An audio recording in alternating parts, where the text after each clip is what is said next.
अंधाधुन। अंत की व्याख्या विस्तार से। श्रीराम राघवन की 2018 की ब्लैक कॉमेडी थ्रिलर अंधाधुन ने हाल की अधिकांश हिंदी फिल्मों के विपरीत चर्चा का विषय बना दिया। हर किसी के पास अंतिम शॉट के बारे में सिद्धांत थे और इसने फिल्म को कैसे बदल दिया। ये स्वाभाविक रूप से उत्पन्न होने वाले प्रवचन का एक दुर्लभ उदाहरण था और एक विशेष दिशा में सिद्धांतकारों को इंगित करने के लिए राघवन की अनिच्छा ने बातचीत को और अधिक बढ़ावा दिया। कथानक की हड्डियां। आकाश आयुष्मान खुराना पुणे में रहने वाला एक अंधा पियानो वादक है जो लंदन जाने और कुछ बड़ा करने की इच्छा रखता है। चांस उसे और रेस्तरां मालिक फ्रेंको की बेटी सोफी राधिका अप्टे को एक साथ लाता है और वह जीवन संयुक्त में एक कलाकार बन जाता है। लेकिन आकाश का एक रहस्य है, वह वास्तव में अंधा नहीं है। उनका तर्क है कि दिखावा उसकी कला को बेहतर बनाता है, कुछ हद तक एक मेथड एक्टर की तरह जो न केवल कैमरा चलने के दौरान बल्कि सेट पर, अपनी वैनिटी वैन में और घर पर भी अपने किरदार में रहता है। रेस्तरां में अपने एक सत्र के दौरान उसकी मुलाकात 70 के दशक के अभिनेता प्रमोद सिन्हा अनिल धवन से होती है, जो आकाश को अपनी पत्नी सिमी तब्बू के साथ रहने वाले घर में एक निजी संगीत कार्यक्रम के लिए नियुक्त करता है। जब आकाश नियत समय पर आता है तो सिन्हा कहीं दिखाई नहीं देता है, लेकिन वह चिंतित, परेशान सिमी के लिए अपना प्रदर्शन जारी रखता है, जो पियानो वादक के चले जाने के अलावा और कुछ नहीं चाहती है। राघवन हमें ये बताने के लिए कैमरा लाते हैं कि क्यों फ्रेम के एक कोने में हम खून से लथपथ शरीर के पैर देख सकते हैं। राघवन आकाश की पूरी तरह से पर्याप्त दृष्टि के बारे में जागरूकता के साथ दर्शकों को बांधे रखते हुए स्थिति को छेड़ते हैं। ट्विस्ट। सिन्हा निवास से निकलने के बाद आकाश सीधे पुलिस स्टेशन पहुंचे, लेकिन उन्हें वहां एक परिचित चेहरा मिला। प्रभारी अधिकारी मानव विज भी अपराध स्थल पर थे, केवल नग्न अवस्था में थे, जिससे स्पष्ट रूप से पता चलता था कि सिमी से रिश्ता। आकाश जल्दी से अपना रुख बदलता है, लेकिन पुलिसकर्मी को संदेह बना रहता है।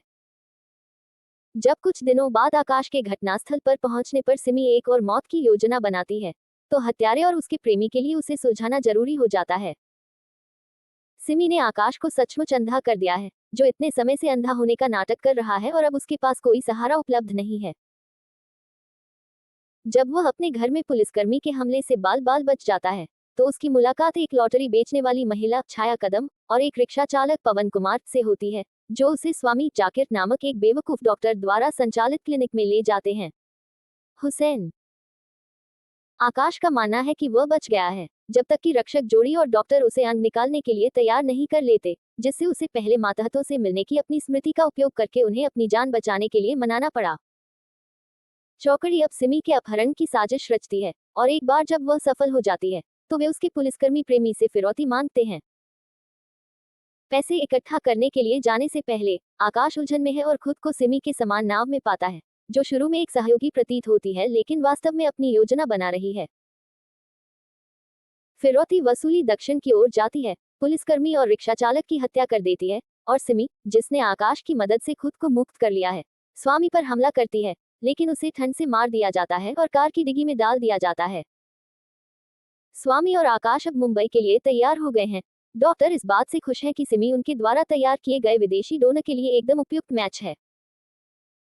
वह पारिश्रमिक का कुछ हिस्सा आकाश के साथ साझा करने की योजना बना रहा है ताकि पियानो वादक अपनी आंखों की रोशनी वापस पा सके, लेकिन आकाश इस समाधान से असहज दिखता है।